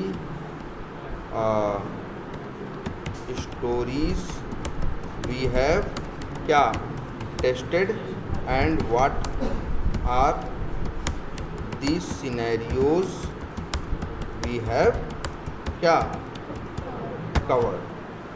और इन मीटिंग्स में एक दूसरे से लोग सवाल पूछते हैं, जैसे हम डेवलपर बोल बताया हम ऐसे ऐसे बनाए, मेरा नंबर आया, हम बताए हम इसको ऐसे ऐसे टेस्ट किए, तो फिर डेवलपर पूछेगा कि यार ये वाली चीज़ कैसे टेस्ट कर रहे हो, या बी ये पूछेगा कि इसमें ये चीज़ टेस्ट किए हो क्या, तो हम बताएंगे हाँ हाँ इसको हमने ऐसे ऐसे टेस्ट किया था, तो उसमें वो क्वेश्चन भी करेगा। डेवलपर ने कोई भी किसी से क्या कर सकता है, हर आदमी याद रखना इन मीटिंग्स में, स्प्रिंट प्लानिंग मीटिंग में, स्प्रिंट रिव्यू मीटिंग में, हर आदमी अपना जब अपनी जैसे मेरे ऊपर 3 स्टोरी है, मेरा नंबर आएगा तो हम फिर पहली स्टोरी दूसरी से उसके बारे में बताएंगे ना, तो एक स्टोरी के बारे में जब बताएंगे कि हमने इस पे ये टेस्ट किया, ऐसे ऐसे टेस्ट किया, इस बार अंतिम में एक क्वेश्चन पूछेंगे, एनीबॉडी हैव एनी क्वेश्चन, कि किसी को क्या कुछ पूछना है, तो किसी में कोई पूछेगा और फिर या तो कहेंगे नो प्रॉब्लम गो हेड, मतलब हाँ आगे बताओ, या कई बार क्या करेंगे, नहीं यार ये बताओ अच्छा उसमें तुमने ये वाला सिनेरियो कवर किया है कि नहीं, ये वाला तुमने अगर कूपन कोड में वो नंबर की जगह अक्षर डाल रहा है तो ये वाला सिनेरियो टेस्ट किया है कि नहीं किया है, तो इस टाइप का क्वेश्चन भी सामने वाला पूछ सकता है। क्लियर है ये बात? ये कौन सी मीटिंग है? Sprint review. तो कितनी है जाहिर नीति, ये तो पहले इतना याद करो, देखना अभी इसमें और चीज़ें बतानी है, अभी इसमें फिलअप करने को ये मान के चलो एक आर्किटेक्चर पहले बता रहे हैं, पहले एकदम इतना याद कर लो सब लोग, तो अब इसमें अभी और एडिशनल चीज़ें इसमें ऐड करते हैं, इसमें अंदर अभी और सी चीज़ें भरने को बची हुई हैं, लेकिन पहले तो ये पता रहे कि कौन कौन सा काम है, क्या होता है, स्टोरी है और कितनी मीटिंग्स हैं। तो सबसे इम्पॉर्टेंट कौन सी मीटिंग होती है मालूम है? यही बात। हम लोग तो जैसे स्प्रिंट प्लानिंग मीटिंग तो ऐसे बैठे हैं, चलो बज रहा है, बजने नाम लेगा कुछ तो बोलेंगे, नहीं शांति से क्या है बैठे हैं, और फिर डेली स्क्रम में भी गोली देते रहेंगे, लेकिन इस वाली मीटिंग में फाइनल है आज, तो इसके लिए पहले से ही क्या करेंगे, तैयार करके, हमको ये पता है, मेरे दिमाग में ये चल रहा है, स्टोरी मिली है, 3 हफ्ते बाद स्प्रिंट रिव्यू मीटिंग होगी, 3 हफ्ते बाद है, होता है, हमको पता है कि यार ये तो हम 1 दिन में निपटा लेंगे, तो भले काम नहीं कर रहे हैं, लेकिन हाँ लास्ट में हमको पता है उस दिन के बाद तो डिले नहीं हो, उस वो 2 दिन क्या है फाइनल, तो हम लोग मेन तैयार रहते हैं किस मीटिंग के लिए। और यहाँ तक कि यार मीटिंग के लिए भाई हम तो ऐसे ही करते थे, क्या क्या किए हैं अपना देखते थे, और भाई जब नए नए थे तब तो अपना लिख भी लिया करते थे, हाँ हमारी डायरी में, कॉपी में या कहीं पे भी क्या करते थे, लिख लेते थे क्या क्या बोलेंगे, कुछ छूट न जाए हमसे, कुछ छूट ना जाए। जब इंग्लिश अच्छी नहीं थी तो डिटेल में लिखते थे, और बाद में जब इंग्लिश ठीक हो गई तो शॉर्ट में वो पॉइंट्स लिख देते थे जिससे हमसे कुछ छूटे ना, ठीक है, लिख के अपना तैयार होकर बैठते थे। जब नंबर आएगा तो अपनी स्क्रीन, जैसे ऑनलाइन मीटिंग हो रही है, अपनी स्क्रीन हम क्या करेंगे, शेयर करेंगे, और फिर इसके बाद हम बताना क्या करेंगे, शुरू करेंगे कि यार हमने इस स्टोरी पे काम किया, इसमें ये टेस्ट किया, ये सिनेरियो कवर किए, ऐसे ऐसे किया है ना, ये किया, यही सब होगा, ठीक है। तो ये क्या है आपका स्प्रिंट रिव्यू मीटिंग, सबसे इम्पॉर्टेंट मीटिंग। अब जब ये ख़त्म हो जाएगी, जब ये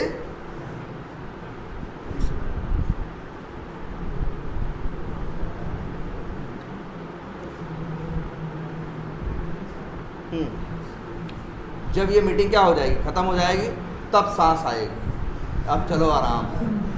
फिर लेकिन याद रखना अगले दिन एक मीटिंग और होगी, हाँ, और ये होगी स्प्रिंट रेट्रोस्पेक्टिव क्या मीटिंग। वैसे रेट्रो का मतलब पुराना, अभी चावलो रेट्रो का मतलब सन 80 के दौर को क्या बोलते हैं, रेट्रो पीरियड बोलते हैं। तो रेट्रो वर्ड किसके लिए इस्तेमाल होता है, पुराने के लिए। तो देखो क्या है स्प्रिंट, आज भाई ये किस दिन हो रहा है, स्प्रिंट जब खत्म हो गई तब क्या हो रहा है, स्प्रिंट रेट्रो मतलब पुरानी, ठीक है। इस्पेक्ट करने का मतलब होता है देखना, अरे यार स्पेक्टिकल्स जो चश्मा है वहीं से आया है ना, स्पेक वर्ड जो आया है ये कहाँ से आया है, तो रेट्रो रिट्रोस्पेक्टिव और क्या है मीटिंग। इसका मतलब है इस मीटिंग में देखो होता क्या है, पिछले 3 हफ्ते में हमने काम किया ना, स्टोरीज आई, हम लोगों ने डेवलपमेंट किया, हम लोगों ने टेस्टिंग किया, तो अब हम लोग ये डिस्कस करते हैं 15 लोग फिर बैठ, ये मीटिंग भी लंबी होती है, ये मीटिंग भी लंबी होती है, मान के चलो ये मीटिंग भी कितने घंटे की होती है, 1 आवर, कम से कम 1 घंटे की ये मीटिंग भी होगी, और यहाँ पे भी पूरी टीम फिर जमा होगी। अब यहाँ क्या डिस्कस होगा, यहाँ ये डिस्कस होगा कि लास्ट स्प्रिंट में हम लोगों ने जो किया, मतलब क्या क्या अच्छा हुआ, क्या क्या बुरा हुआ, ये बात करते हैं। यही बात करते हैं कि पिछले 3 हफ्तों में क्या क्या हमारे साथ अच्छा हुआ और क्या क्या हमारे साथ बुरा हुआ। मतलब उसमें कहा ही जाता है, ये हर आदमी का नंबर आएगा, पूछेगा सामने वाला कि what are the good and what are the bad things you feel in last sprint. कहेगा तुम्हारे हिसाब से क्या अच्छा था, क्या बुरा था लास्ट स्प्रिंट में, हर आदमी बताएगा। नहीं, ये भी नहीं बोलना है, बहुत जगह तो ऐसे ही सब लोग बोलने लगेंगे ना सब अच्छा था, अब तो काम हो ही गया। बहुत जगह कह देते हैं कम में कि भैया एक एक पॉइंट तो सबको लिखना ही लिखना है, कुछ न कुछ सोचना पड़ता है यार क्या लिखें, कुछ न कुछ क्या करो, लेकिन ये रहता है कुछ आप क्या बताना है, क्या अच्छा हुआ और क्या बुरा हुआ। अब तुम कहोगे ये अच्छा या बुरा है क्या। अब अच्छा ये बुरा ये है कि जैसे मान लो हमें टेस्टिंग करनी है, तो टेस्टिंग के लिए हमें क्या लिखना है, टेस्ट केस लिख के हमें क्या करना है, डेवलपमेंट। अब पता चला टेस्ट केस जो है हम लिखे थे, लेकिन डेवलपमेंट करके चीज़ हमें वो क्या मिली, बाद में मिली, हमें बहुत कम टाइम में ही हमें सारी टेस्टिंग करनी पड़ी। तो हमको क्या करना पड़ा, रात हमको क्या करना पड़ा, 2-2, 3-3 घंटे रोज एक्स्ट्रा क्या करना पड़ा, ऑफिस में देना पड़ा। तो ये बुरा हुआ ना मेरे साथ, तो ये बैड थिंग थी नहीं। तो अब यही होगा कि यही डिस्कस करेंगे कि ये लगा कि हमको लास्ट स्प्रिंट में अंतिम में हमें ज़्यादा काम करना पड़ा, और ये मतलब इसी के ऊपर बात होगी कि ऐसा क्यों करना पड़ा। तो अब ये बात समझ में आएगी भाई कि डेवलपर ने चीज़ वो लेट बना के दी, डेवलपर ने चीज़ क्या कर दी, लेट बना के दी। तब फिर ये बात होगी भाई लेट क्यों बना के दी, तो वो बताएगा यार कि हमको दूसरा ये सब काम था, है ना। तो अब उसी पे डिस्कशन होगा कि यार अगर मान लो अगली जैसे जब तुम काम कर रहे हो, तो तुम जैसे वो कह रहा, हाँ डेवलपर से कहे क्यों भाई लेट क्यों हुआ, तो कह रहा था यार हम बनाते थे, बीच में ये कहते थे अब ये चेंज करो, अब ये चेंज करो, अब ये चेंज करो, बीच में ये 4 बार हमसे क्या करवाए, चेंज करवाए, इसीलिए बनने में क्या हो गया, लेट हो गया। समझ रहे हो। तब इससे भाई डिस्कशन होगा यार ऐसा क्यों है। तो ये होगा क्लाइंट से भी बात की जाएगी, यार एक प्रॉपर वे होना चाहिए, आपको जो चेंजेस हैं एक बार पहले आप रिक्वायरमेंट को कायदे से क्या कर लिया करिए, देख लिया करिए, मतलब इस टाइप की। या जैसे कई बार ऐसा है कि मान लो हमको क्या करना है, जैसे हमारा वर्क है टेस्टिंग का, ठीक है, अब टेस्टिंग तो हम क्या टेस्टिंग किए, अब हो सकता है अच्छा ये भी हो सकता है कि टेस्टिंग में मेरे डिफेक्ट्स क्या हैं भाई, जैसे या जो भी अच्छा एक मिनट नहीं ये मत बताओ इसमें, जैसे स्प्रिंट रेट्रोस्पेक्टिव में ये बता सकते हो। हाँ जैसे ये है कि जैसे मान लो तुम ऑटोमेशन का काम कर रहे थे, ऑटोमेशन में तुम्हें क्या था, मैनुअल का पहले क्या मिल रहा था, टेस्ट केस। जैसे ऐसा मेरे साथ हुआ है, बहुत जगह ऐसा था, वो लोग बड़े हाई लेवल पे रफ टेस्ट केस लिख के क्या करते थे, दे देते थे, कहते थे लो क्या करो, और बहुत कायदे से देखते भी नहीं थे, और उसको हमको पकड़ाते थे, लो इसको क्या करो, ऑटोमेट करो। जब हम ऑटोमेट कर लेते तो उसमें लगता था कि यार ये चीज़ तो इसमें है ही नहीं, फिर उनसे बोलते थे मैनुअल टेस्टर से, तो मैनुअल टेस्टर फिर टेस्ट केस को पढ़ के थोड़ा सही करता था, फिर कहता अब करो, अब करते थे, फिर आगे फंस जाता था। इसकी वजह से मेरा काम क्या हो रहा था, स्लो हो रहा था ना। हमको अंतिम में काम खत्म करने में क्या हुई, समस्या हुई कि नहीं हुई, तो हम ये बताएंगे, अपना कंसर्न देंगे। तो हमारे से ये डिसाइड होगा कि मैनुअल टेस्टर से कहा जाएगा यार एक काम करो, जब तुम ऑटोमेशन की टेस्ट केस दे रहे हो तो तुम बार बार बीच में चेंज नहीं कराओगे, पहले जो टेस्ट केस तुम दे रहे हो पहले उसको पढ़ के तुम खुद चला के देख लेना, सब कुछ सही हो तो वही टेस्ट केस आगे पकड़ाना। नहीं तो पता चला ऑटोमेशन वाला क्या कर रहा है, काम कर रहा है तो बीच में फंस जा रहा है, फिर तुम सही करवा रहे हो, फिर तुम सही करवा रहे हो। तो मतलब मेरा क्या कहने का मतलब है, रिट्रोस्पेक्टिव मीटिंग में क्या है, हम ये देखते हैं, एक मिनट लिखते हैं, in this meeting we are क्या, we are discussing what are the good and bad things happened in last sprint। इसका क्या फ़ायदा मिलेगा, अरे यार जो हमसे गलतियां हुई होंगी जब हम डिस्कस करेंगे तो हमको समझ में आएगा ना कि गलती कहाँ है, तब तो हम उसे ठीक करने के लिए आज बात करेंगे, प्लान करेंगे, तब अगली बार वही गलती नहीं होगी, है ना। इसीलिए ये स्प्रिंट रेट्रोस्पेक्टिव मीटिंग का क्या मतलब है, अपनी गलतियों से सीखना और अपने अच्छे कामों को भी क्या करना, याद करना। भाई तुमने कोई अच्छी टेक्निक अपनाई जिससे तुम्हारा काम टाइम पे हो गया, प्रॉपर हो गया, तो तुमने बताया कि हमने ऐसे किया, ये हुआ, तो ये सबको सीखने को मिला ना। तो इसीलिए यहाँ है कि in this meeting we are discussing what are the good and bad things happened in the last sprint. If या लिख दो, for bad things we will do क्या, रूट कॉज एनालिसिस। भाई हम उसका क्या करेंगे, हम उसका जड़ ढूंढेंगे, जो दिक्कत आई, जो प्रॉब्लम आई, उसकी समस्या, रूट काज क्या करेंगे उसका। For bad things we will do root cause analysis and so that in future we could handle these problems। क्या करें, अच्छे से क्या बोलेंगे, प्रॉब्लम्स, या ये लिख दो इन, हाँ प्रॉब्लम्स क्या प्रॉपरली। भाई हम क्या कर रहे हैं, for bad things we will do root cause analysis so that in future we could handle these problems properly, कि हम उसको प्रॉपर हैंडल कर पाए। मतलब क्या है, फिर और बात लिखते हैं, in this meeting we are focusing on lesson learn from last क्या, कि अपने लास्ट स्प्रिंट से तुम क्या सीखे, यही डिस्कशन होता है एक घंटे का। बहुत इंपॉर्टेंट मीटिंग ये भी है, ये चारों याद रखो, ठीक है। तो एजाइल की सेरेमनीज पता है, यही सवाल ही पूछ लेगा कि एजाइल में कौन कौन सी मीटिंग्स होती है, कौन सी सेरेमनीज होती हैं, तुम्हारी स्प्रिंट कितने दिन की है, और स्टोरी क्या होती है, या स्टोरी में क्या क्या होता है। तो देख लिया उन्हें स्टोरी में क्या क्या होता है, ठीक है। अभी आगे देखेंगे एक चीज़ और होती है, हर स्टोरी का होता है स्टोरी पॉइंट।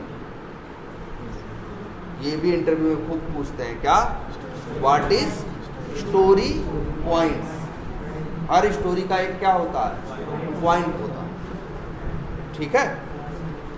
लेकिन पहले इतना देखो, ये बताओ पहले, एजाइल अब इतना क्लियर है, कौन कौन सी मीटिंग में क्या क्या करते हैं ये क्लियर है। स्प्रिंट रिव्यू मीटिंग में पूरा अपना काम बताना है, रेट्रोस्पेक्टिव में ये देखना है कि हम लोगों ने जो लास्ट स्प्रिंट में किया उसमें क्या अच्छा हुआ, क्या बुरा हुआ, उससे क्या सीखा।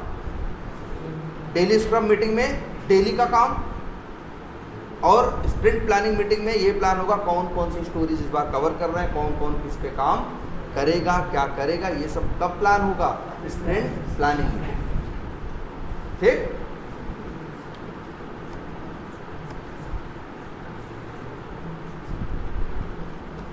चलो चलो, और स्टोरी पता चल गया। तब आज एक बात और जानो सब लोग, और ये बहुत लोग कंफ्यूज होते हैं स्टोरी पॉइंट्स के बारे में। इसके बारे में स्टोरी पॉइंट्स, पहली बात तो ये पूछते हैं कि स्टोरी पॉइंट क्या है।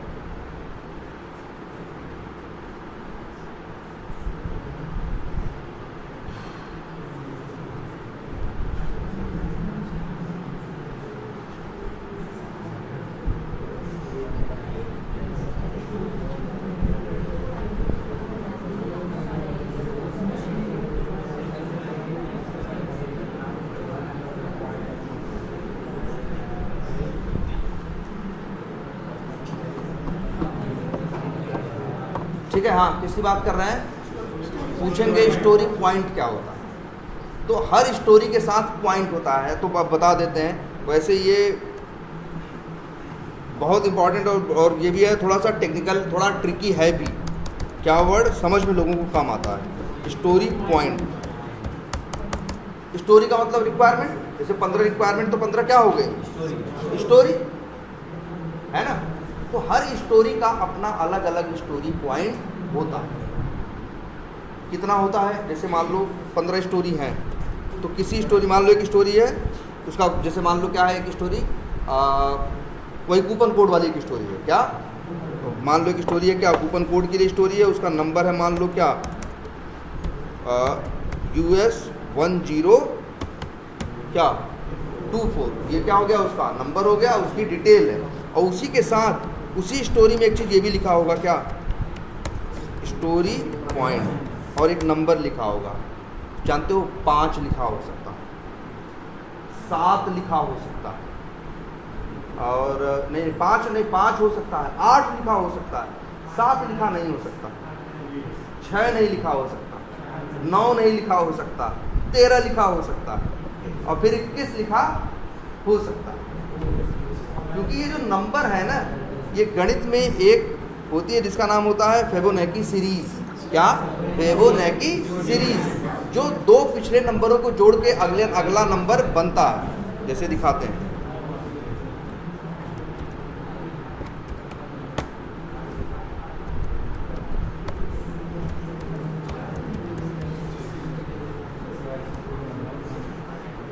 जैसे ये देखो, ये नंबर है,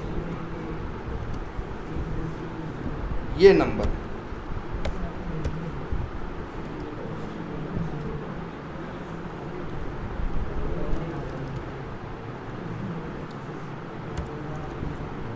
0 1 1 2 3, देखो ऐसे है ना, 1 और 2 जोड़ रहे हो, 0 और 1 जोड़ रहे हो तो क्या बन रहा है 1 और 2 जोड़ रहे हो तो 3 और 2 जोड़ रहे हो तो 5 और 3 जोड़ रहे हो तो 8 और 5 जोड़ रहे हो तो 13। इसका अगला नंबर पिछले 2 नंबर के जोड़ने से जो नंबर बनता है वही इसका क्या होता है, अगला नंबर। तो ऐसे ही होते हैं क्या, स्टोरी पॉइंट। हर स्टोरी पे लिखा होगा क्या, स्टोरी पॉइंट। अब सवाल उठता है कि वो स्टोरी पॉइंट, अगर मान लो किसी स्टोरी पे गए, लिखा हुआ है क्या 5, तो इसका मतलब क्या है, या किसी स्टोरी पे लिखा है क्या 8, तो देखो इसका मतलब क्या है, स्टोरी पॉइंट बताता है साइज। दो लोग फिर कह रहे हैं कंफ्यूजिंग चीज़ है, ध्यान से समझना इस बात को, कि जैसे अच्छा ये बताओ, मान लो 2 चीज़ है, एक चीज़ थोड़ी छोटी, या 2 काम हम तुमको देते हैं, एक काम को करने में तुम्हें कम समय लगेगा, एक काम को करने में मान लो तुमको लगेगा क्या ज़्यादा समय। तो एक काम छोटा हुआ, एक काम क्या हुआ बड़ा। तो जो छोटा काम हुआ है तुम इसको स्टोरी पॉइंट कम दोगे, और जो बड़ा काम है उसको स्टोरी पॉइंट क्या दोगे, ज़्यादा दोगे। स्टोरी पॉइंट कुछ नहीं, पर ऐसे मन से नंबर दे देंगे। बस नियम ये कि कोई भी नंबर नहीं दे सकते। अगर 2, जैसे मान लो तुम्हारे पास 10 काम है, कितने काम है 10, मान लो 10 स्टोरीज हैं, कोई स्टोरी आसान है, कोई स्टोरी मुश्किल है, कोई स्टोरी बड़ी है, कोई स्टोरी छोटी है कि नहीं है। तो अब उसमें अगर उनकी देख के तो अंदाज़ा लग रहा है ना कि इसमें ज़्यादा समय लगेगा, इसमें कम समय लगेगा। मान लो तुम 2 स्टोरी देखे, पहले 2 स्टोरी देखा दोनों में, या इसमें कम, ये कम टाइम में हो जाएगी और ये ज़्यादा, तो इसको दिए 3, तो फिर उसको क्या दे सकते हैं 5। फिर एक नई स्टोरी देखी तो समझ में आया इसमें भी जो 3, इसमें भी काम कितना है, लगभग 5 वाली स्टोरी के बराबर ही काम है, तो उसको भी नंबर दे दिया क्या 5। कोई स्टोरी समझ में आई कि इसमें काम और ज़्यादा है, तो अब उसको नंबर हम 6 नहीं दे सकते, क्या दे देंगे 8। तो मतलब देखो ये जो नंबर है ये सिर्फ बड़ा और छोटा बताता है। जैसे 10 काम हैं, तो कोई काम क्या होगा भाई, कोई काम बड़ा होगा, कोई काम छोटा होगा, किसी में कम समय लगेगा, किसी में ज़्यादा, किसी में 17 घंटे लगेगा, किसी में 12 घंटे लगेगा, किसी में 9 घंटे लगेगा। 9 घंटे वाले को 3 दे रहे हैं, तो 12 घंटे वाले को कितना देंगे 5 देंगे। 17 घंटे वाले को कितना देंगे तब 8 देंगे ना, 5 थोड़ी देंगे, कितना देंगे। तो मतलब यही है, स्टोरी पॉइंट बताता है क्या, सिर्फ इतना कि कोई चीज़ बड़ी है या कोई चीज़ छोटी। अब भी बात समझ में नहीं आएगी, तो ये बड़े छोटे बताने का सवाल तो ये उठता है, बड़ा छोटा बताने का मतलब ही क्या हुआ यार। हम लोग ऐसे काम, वहाँ जाओगे ना, हर स्टोरी के ऊपर क्या लिखा होगा, स्टोरी पॉइंट, और वही पढ़ के आदमी समझ जाता है कि यहाँ कितना टाइम लगेगा इसमें।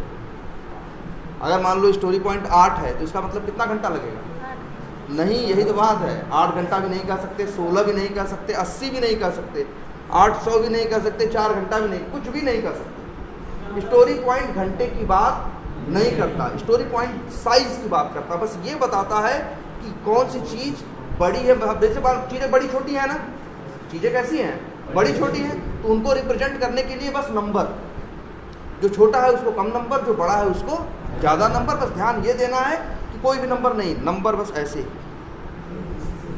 5। अगर कोई स्टोरी किसी को तुमने 5 दे दिया, तो अगर कोई स्टोरी से छोटी है तब उसको क्या दोगे, 3 दोगे। कोई उससे बड़ी है तो क्या दोगे, 8 दोगे, नहीं 6 नहीं दोगे, क्या दोगे, 8। कोई उससे भी बड़ी है तो क्या दोगे, 13। अब अच्छा होता क्या है, तो अब जरा चाहिए बात समझना। हम तो कहेंगे इस चीज़ को जाके ध्यान से समझना सब लोग, घर पे भी हम लोग होता कैसे। जैसे मान लो एक प्रोजेक्ट, ध्यान समझना, एक प्रोजेक्ट है, मान लो स्टार्ट हुआ।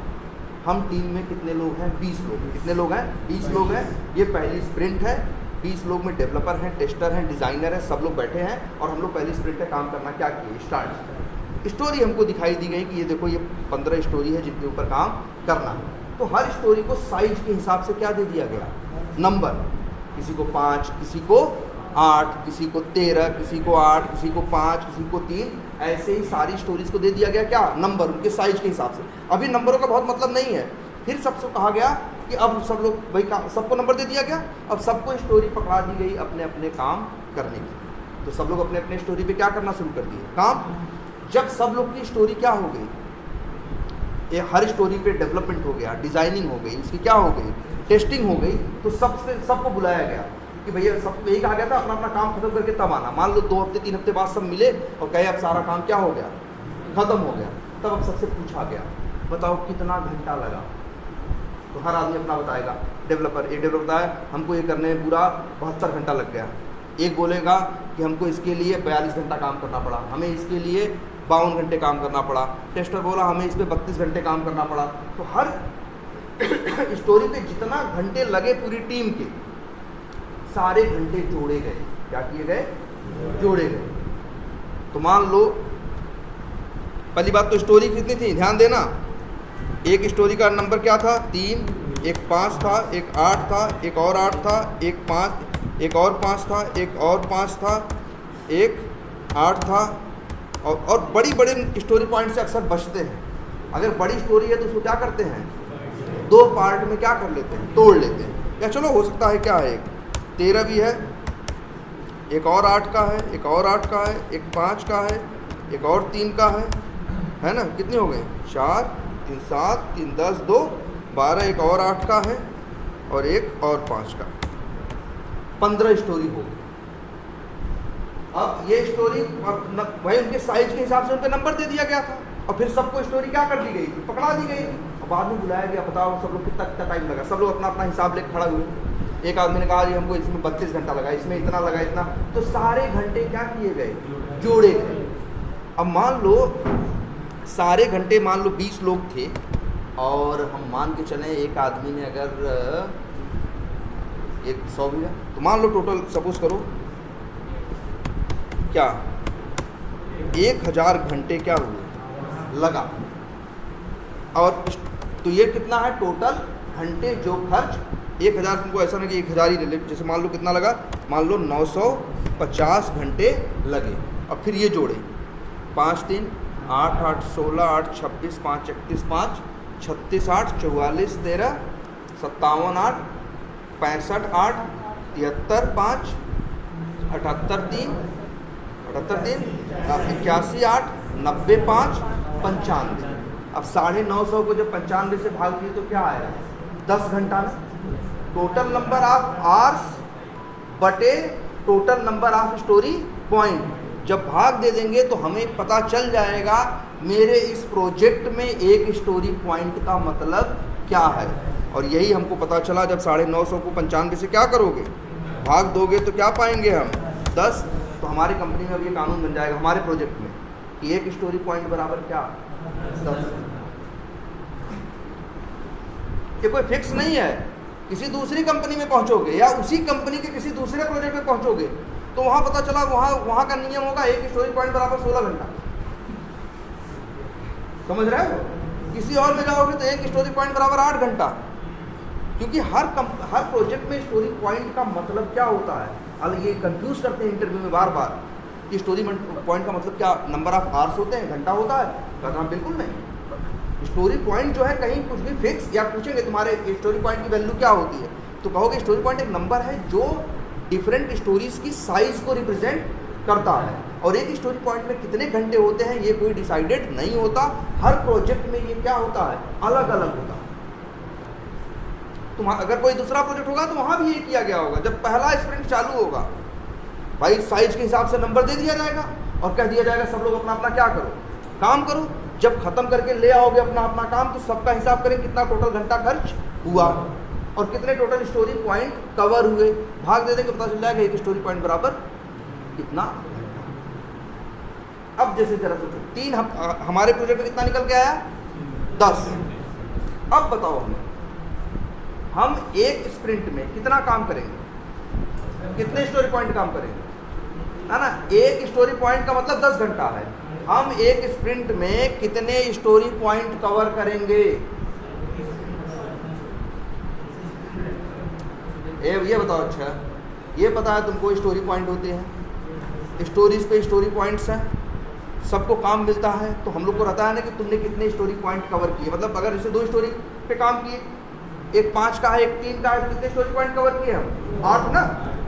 अगर भाई 8 ना, एक 5 का है एक क्या है 3 का।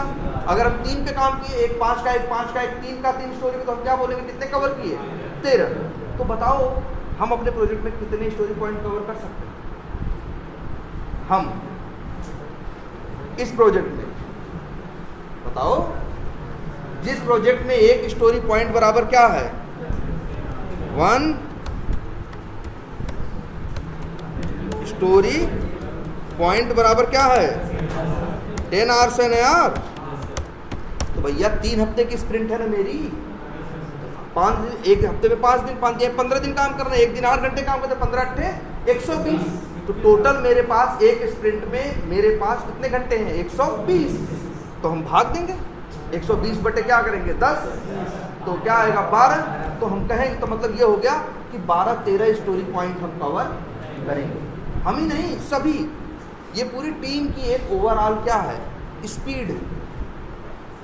पूरी टीम की ये क्या है, स्पीड है। तो हर बंदे को समझ लो, मान के चलो हर स्प्रिंट में 12 से 13 स्टोरी पॉइंट क्या करने रहेंगे, कवर करने। तो स्टोरी पॉइंट ये इसलिए बड़ा कंफ्यूजिंग है। Story point number of hours नहीं है, कुछ फिक्स नहीं है, हर प्रोजेक्ट में अलग है। तो वही ये पूछते हैं, सवाल यही पूछते हैं कि स्टोरी पॉइंट निकालते कैसे। तो जवाब यही है कि जब अगर पूछेंगे तो यार थोड़ा लंबा जवाब होगा, लेकिन इससे लिखेंगे व्हेन एनी एजाइल क्या प्रोजेक्ट स्टार्ट्स देन इन या लिख देते हैं इन, यहाँ ये भी लिख देते हैं इन क्या first sprint we are giving क्या story points to each story. और ये भी बोलना story point is talking about क्या size of the story. Size के हिसाब से किसी को 5 किसी को 8, लेकिन याद रखना 6 नहीं देंगे, 7 नहीं देंगे, 5 दे दो फिर क्या देंगे, अगर उससे बड़ा है तो 8 ही जाएगा उसमें। About size of the story point is talking about size of the story. और फिर first sprint we are giving story points to each story. और इसके बाद नाउ एवरी, और ये भी लिख बोल दो स्टोरी क्या points will be in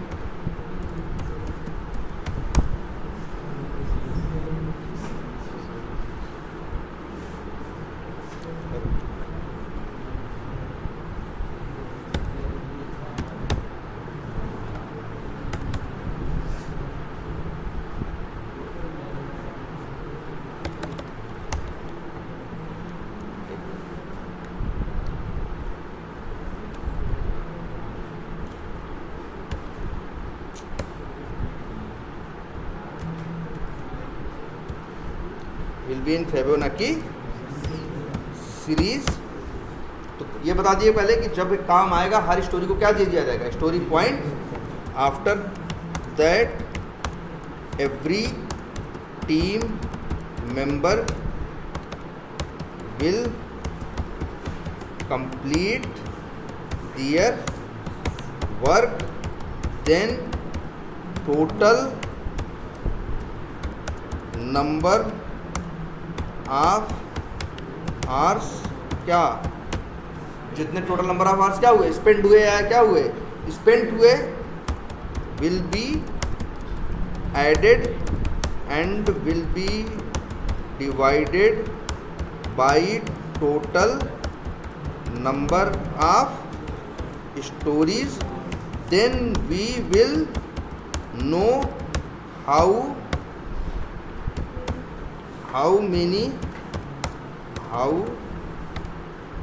many hours in one story point in our project। ये बार बार नहीं होगा, एक बार होगा। जब शुरू में स्प्रिंट स्टार्ट होगी ना, तो वहीं ये फार्मूला से एक बार निकाल लेंगे, तो हम लोग को एक अंदाज़ा लग जाएगा कि हमारी इस टीम की एवरेज स्पीड क्या है, हमारे लिए स्टोरी पॉइंट का मतलब क्या है, और एक स्टोरी पॉइंट हमारे लिए क्या होता है, कितने घंटे। अब इसके हिसाब से हम लोग अगली बार से क्या करेंगे, मतलब हम लोग यही करेंगे, जैसे अगर हम ही को काम दे दोगे, तुम देने लगोगे कि लो तुमको 3 स्टोरी पे काम करना, एक 5 का, एक 8 का, एक 5 का, तुरंत हम खड़े हो जाएंगे, अरे कहाँ से दे रहे हो यार, 5, 10, 8, 18 हो जाएगा।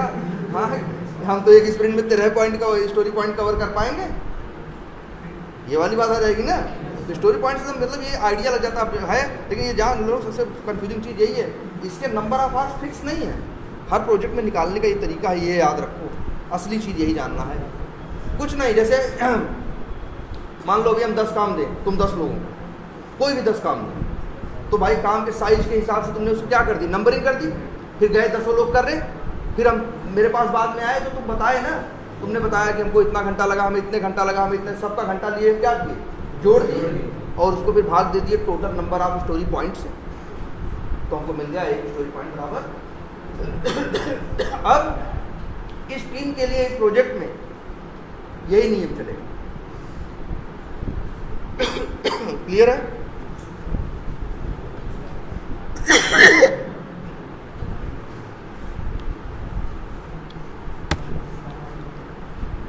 तो चलो आज इतना ही रखते हैं। लेकिन यार देखो,